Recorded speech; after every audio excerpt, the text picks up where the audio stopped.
السلام علیکم دوستوں، اپنے یوٹیوب چینل سے میں ہوں ناطی حسین۔ دوستوں، گزشتہ دنوں مسجد نبوی کا جو واقعہ ہوا تھا اس کے حوالے سے اس واقعے کو بنیاد بنا کے پاکستان میں افراتفری انتشاری پھیلانے کی کوشش کی گئی۔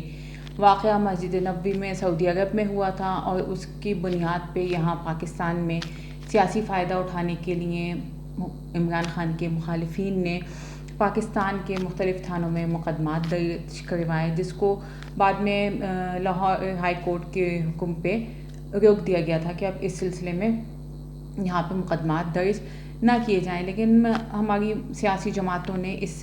اس مسئلے سے بھی، اس نازک حالات سے بھی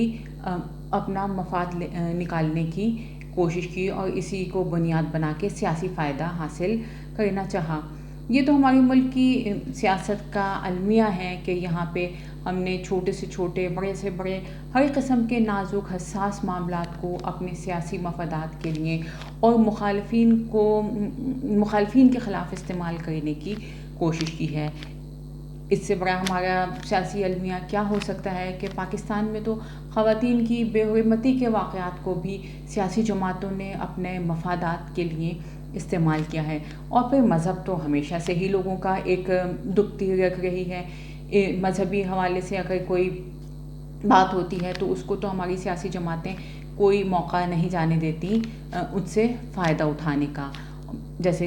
یہ توہین رسالت کا قانون ہے، یہ ہمیں پتہ ہے کہ ہمیشہ سے ملک میں کوشش کی گئی اس سے فائدہ اٹھانے کی، اقلیتوں کو دبانے کی یا اپنے مخالفین کو نقصان پہنچانے کی۔ بہرحال اس دفعہ میں تو یہ سمجھتی ہوں کہ یہ ہماری عدالتوں کی دانشمندی تھی کہ انہوں نے ان مقدمات کو روکا، ورنہ یہاں پہ اس سے کافی فائدہ اٹھایا جا سکتا تھا اور افراتفری پھیلائی جا سکتی تھی۔ اس واقعے کے بعد سے ملک میں یہ بحث بھی شروع ہوئی ہے کہ پاکستان میں یہ اب سے نہیں ہے، ہمیشہ سے ہی یہ رہا ہے کہ ایک تو مذہبی معاملات کو بہت زیادہ سیاست میں استعمال کرنے کی کوشش کی گئی ہے، اور گزشتہ کچھ عرصے سے ہم دیکھتے ہیں کہ سیاست میں مذہبی اصطلاحات کا بہت زیادہ استعمال ہو رہا ہے، خاص کر کہ ریاست مدینہ ہے یا ابھی گزشتہ دنوں امر بالمعروف کا بہت زیادہ استعمال ہوا۔ تو کچھ حلقوں نے یا کچھ لوگوں کا یہ خیال ہے کہ پاکستانی سیاست میں ہمیں اس رجحان کو اب ختم کرنا چاہیے، مذہبی اصطلاحات کے استعمال کو اب روک دینا چاہیے۔ اچھی بات ہے، ایسا ہونا چاہیے۔ ہمارے یہاں چونکہ ان چیزوں سے فائدہ اٹھانے کی کوشش کی جاتی ہے، لیکن کچھ چیزیں ایسی ہیں کہ جو ہم بلا سوچے سمجھے استعمال تو کرتے ہیں لیکن اس کے خلاف کوئی آواز نہیں اٹھاتا۔ بہت سی چیزیں، بہت سے ایسے ہیں کہ جو ہماری دینی اصلاحات ہیں وہ استعمال ہو رہی ہیں مذہبی کارڈ کے طور پہ، ان کے خلاف کبھی کبھی بات ہو بھی جاتی ہے کہ جی اس کا نہیں ہونا چاہیے۔ ایک لفظ جس کا ہمارے یہاں ہماری سیاست میں بہت زیادہ استعمال ہوتا ہے اور مجھے نہیں، میرے معلومات میں نہیں ہے کہ کبھی کسی نے عوامی حلقوں کی جانب سے یا کسی سیاسی حلقے کی جانب سے اس پہ اعتراض اٹھایا گیا ہو، وہ ہے لفظ ہواری۔ ہمارے یہاں اس لفظ ہواری کو، یہ بھی ایک قرآنی اصطلاح ہے، اس اصطلاح کو مخالفین کے لیے یا ایک بدی کی قوت کے طور پہ اس کو ظاہر کرنے کے لیے اس استعارے کو استعمال کیا جاتا ہے۔ اب یہاں میں آپ لوگوں سے تھوڑا سا اپنی یہ معلومات شیئر کرنا چاہوں گی کہ اصل میں ہواری تھے کون۔ ہواری کا ذکر کلام پاک کی آیات میں جہاں جہاں جناب حضرت مسیح علیہ السلام کا ذکر آیا ہے، وہاں ان کے ساتھ ان کے حواریوں کا ذکر آیا ہے۔ اب ہواری عربی زبان میں دھوبی کو کہتے ہیں، اور حضرت عیسیٰ علیہ السلام نے جب اپنی تعلیمات کا آغاز کیا تو ہم سب جانتے ہیں کہ ان کی تعلیمات سے بہت کم لوگ متاثر ہو کے ان کا ساتھ دینے پہ آمادہ ہوئے تھے۔ تو جو سب سے پہلے حضرت عیسیٰ علیہ السلام کا ساتھ دینے کے لیے آمادہ ہوئے تھے وہ دو دھوبی تھے جنہیں ہواری کہا جاتا تھا۔ تو اسی نسبت سے یہ پھر حضرت عیسیٰ کا جتنے بھی لوگوں نے ساتھ دیا اسی نسبت سے وہ سب ہواری کہلائے جانے لگے۔ تو قرآن کریم میں اس اصطلاح کا استعمال ہوا ہے، اور یہ وہ لوگ ہیں جنہوں نے عیسیٰ مسیح علیہ السلام کا ساتھ دیا تھا۔ اب اگر ہم اسے اور آسان لفظوں میں سمجھنے کی کوشش کریں تو حواریوں کا کام وہی تھا یا ان کا منصب وہی تھا، ان کی حیثیت وہی تھی جو نبی کریم صلی اللہ علیہ وآلہ وسلم کے صحابہ کی تھی، کہ جنہوں نے رسول اللہ صلی اللہ علیہ وآلہ وسلم کا ساتھ دیا تبلیغ میں، ان کے دین کو آگے بڑھانے میں۔ تو جو مرتبہ رسول اللہ کے صحابیوں کا ہے وہی مرتبہ حضرت عیسیٰ مسیح علیہ السلام کے حواریوں کا ہے۔ اب یہاں پاکستان میں ہوتا کیا ہے کہ جب کسی کو ہماری سیاسی جماعتیں جب کسی کی مخالفت میں کوئی بیان دیتی ہیں کسی رہنما کی، تو کہا جاتا ہے کہ بھئی فلاں اور ان کے حواری۔ اب مجھے اس بات پہ حیرت ہوتی ہے کہ چلیں، اگر مسلمان اس چیز سے لا علم ہیں، انہیں اس چیز کا خیال نہیں آتا، تو پاکستان کی رہنے والی مسیحی برادری نے بھی کبھی اس بات پہ، میرے علم میں نہیں ہے کہ انہوں نے بھی کبھی اس بات کو اٹھایا ہو یا اعتراض کیا ہو کہ بھئی یہ سیاستدان ایک منفی اصطلاح کے طور پہ لفظ حواری کا استعمال کیوں کرتے ہیں، جبکہ حواری تو رسول کے ساتھی تھے۔ تو یہ ان کی طرف سے، مسیحیوں کی طرف سے کبھی یہ مطالبہ نہیں کیا گیا یا نقطہ نہیں اٹھایا گیا، تو ہونا تو یہ چاہیے تھا کہ ہمارے مسلمان علماء کی جانب سے یہ نقطہ اٹھایا جاتا کہ بھئی یہ ان کے علم میں تو یہ بات ہے نا کہ حواری کون ہے۔ اگر عام آدمیوں کے علم میں اتنی معلومات نہیں ہیں تو کم از کم مذہبی حلقے کے علم میں تو یہ معلومات ہیں کہ حواری کون تھے۔ کبھی آج تک کسی نے نہیں کہا کہ بھئی اگر آپ مخالفین کے لیے لفظ استعمال کرتے ہیں تو حواری کا لفظ کیوں استعمال کرتے ہیں۔ میں پہلے بھی کہہ چکی ہوں کہ یہ بالکل ایسا ہی ہے کہ جیسے آپ رسول اللہ کے صحابہ کا لفظ استعمال کریں، تو ہم بدی کے لیے یا مخالفت کے لیے تو کہہ دیتے ہیں کہ جی یہ ان کے حواریوں کا یہ کام ہے۔ تو اگر آپ کو ایسا کوئی لفظ استعمال کرنا ہی جو بدی کی قوت کے لیے، مخالفت کے لیے کرنا ہے، تو ہمارے یہاں تو ہمیشہ سے شیطان اور اس کے چیلے کا لفظ استعمال ہوا ہے کہ بھئی شیطان اور ان کے چیلے۔ اگر آپ کسی کی مخالفت میں ہی اتنا آگے جا رہے ہیں تو بھئی ان کے چیلے کہہ لیں۔ آپ حواری لفظ کا استعمال کیوں کرتے ہیں، جبکہ یہ تو ایک قرآنی اصطلاح ہے اور یہ نیک بندوں کے لیے استعمال کی گئی ہے، اور ہم سب اپنی لا علمی میں انہیں جو ہے وہ مخالفین کو حواری کہہ دیتے ہیں۔ اب مجھے تو یہ بات سمجھ آتی ہے کہ کبھی اگر مسیحی برادری کے علماء نے اس مسئلے پہ سوچا بھی ہوگا تو ان کا یہی خیال ہوگا کہ بھئی یہاں ہم اس کے خلاف کیا آواز اٹھائیں، ہم تو ویسے ہی اقلیت میں ہیں، اگر ہم کوئی بات کرتے ہیں تو یہاں پہ تو ویسے ہی توہین رسالت کی آڑے لے کے ان پہ تشدد شروع ہو جاتا ہے، ان کا جلاؤ گھیراؤ شروع ہو جاتا ہے۔ تو ہو سکتا ہے کہ یہ بات ان کے دل میں ہو کہ یہ لفظ کا استعمال نہیں ہونا چاہیے، لیکن ہوتا ہے۔ انہوں نے کبھی اس نقطے کو اسی لیے نہیں اٹھایا ہو کہ کیونکہ اکثریت مسلمانوں کی ہے تو ان کی یہ بات مانی نہیں جائے گی۔ لہٰذا میں اپنا یہ فرض سمجھتی ہوں کہ میں لوگوں کو اس چیز سے آگاہ کروں کہ خدا را اپنی مخالفین کے لیے یا مخالفت میں جب کبھی آپ کسی کے لیے لفظ استعمال کریں تو برائے مہربانی حواری کا لفظ استعمال نہ کریں۔ حواری رسول کے ساتھی تھے اور رسول کی ناموس کی حفاظت کے ٹھیکیدار، تو ہم مسلمان ہیں نا، تمام انبیاء کی ناموس کے ٹھیکہ تو ہم نے اٹھایا ہوا ہے، تو یہ تو ہمارا فرض بنتا ہے کہ اگر مسیحی برادری کی جانب سے ایسا نہیں کبھی مطالبہ کیا گیا تو یہ مسلمانوں کا فرض بنتا ہے کہ وہ اس لفظ کے بے دریغ استعمال کو روکیں، منفی استعمال کو روکیں۔ اگر آپ نے قرآن سے ہی حوالہ دینا ہے تو حضرت موسیٰ علیہ السلام کا کیونکہ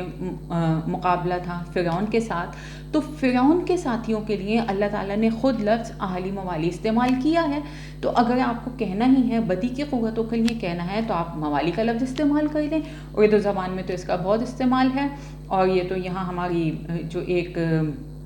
عام بول چال ہے اس میں بہت اس کا استعمال کیا جاتا ہے۔ تو اگر آپ سیاسی طور پہ اپنے مخالفین کے لیے استعمال کرنا ہی چاہتے ہیں تو اس قسم کے الفاظ استعمال کریں، چیلے کا لفظ استعمال کریں، اہلی موالی کا لفظ استعمال کریں۔ حواری کا لفظ کیوں استعمال کیا جاتا ہے؟ تو یہ ہم سب کی ذمہ داری ہے، مسلمانوں کی میں سمجھتی ہوں کہ زیادہ ذمہ داری ہے، کیونکہ ہمارا ایمان تو تمام انبیاء پہ ہے، تمام رسولوں پہ ہے، اور تمام انبیاء اور رسولوں کی ناموس کے ہم محافظ ہیں۔ تو ہمیں کم از کم یہاں پہ پاکستان میں جو ہماری دینی اصلاحات استعمال ہو رہی ہیں، ہم اگر یہ مطالبہ کرتے ہیں کہ انہیں اب سیاست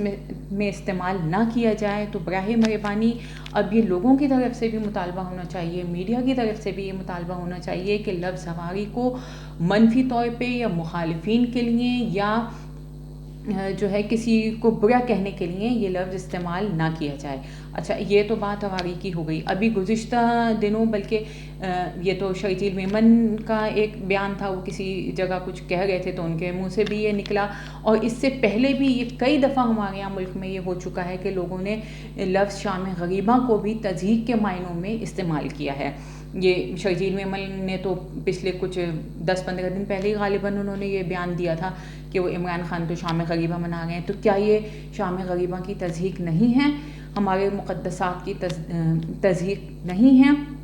کیا ہم نہیں جانتے ہیں کہ شام غریبہ کا ہمارے عقائد میں کیا تقدس ہے, اور اسے آپ اس طرح سے اگر کسی کا مذاق اڑانا ہو, کسی کے افسوس کو آپ نے اس کی تضحیک کرنی ہو کسی کی, تو آپ یہ کہہ دیتے ہیں کہ بھئی یہ تو شام غریبہ منائے جا رہے ہیں. تو اس کے لیے بھی ابھی حالانکہ یہ ان کا زیادہ پرانا بیان نہیں ہے, لیکن میں نے میڈیا میں, اخبارات میں یا کسی سماجی مذہبی تنظیموں کی جانب سے اس کی کوئی مذمت نہیں دیکھی گئی, سوائے ایک کہ پاکستان شیعہ علماء کونسل کا ایک بیان آیا تھا کہ انہوں نے شرجیل میمن کے اس بیان کی مذمت کی تھی اور ان سے مطالبہ کیا تھا کہ وہ اپنے اس بیان پہ معافی مانگیں, لیکن یہ میری نظر سے نہیں گزرا کہ انہوں نے اس کی معافی بھی مانگی ہے یا نہیں مانگی. لیکن بہرحال ہمیں ان سب چیزوں کا بہت خیال رکھنا چاہیے, خصوصاً یہ شام غریبہ کو بھی, اس لفظ کو بھی ہمارے سیاسی رہنما تضحیک کے معنوں میں استعمال کرتے ہیں, جو کہ سراسر غلط ہے, سراسر توہین ہے. اس کی ہر سطح پہ اور ہر حلقے کی جانب سے مذمت ہونی چاہیے, چاہے وہ ہماری دینی جماعتیں ہوں, چاہے وہ ہماری سیکولر جماعتیں ہوں. بلکہ آپ تو آج کل تو اتنا یہ سب جماعتیں مل کے سیاسی جماعتوں اتنا بیٹھ گئی ہیں, اتنے ان کے اتحاد ہو گئے ہیں کہ جو کبھی ایک پیج پہ نہیں ہوتی تھیں, تو کم از کم جب ان کی میٹنگز ہوتی ہیں تو انہیں ان پہ یہ خود فیصلہ کرنا چاہیے, یہ ایک نقطہ بنا لینا چاہیے, اس پہ تمام سیاسی جماعتیں متفق ہو جائیں, یا اس کا کوئی کورٹ نوٹس لے کے یہ آرڈر کر دے کہ بھائی دینی اصلاحات جو بھی ہیں,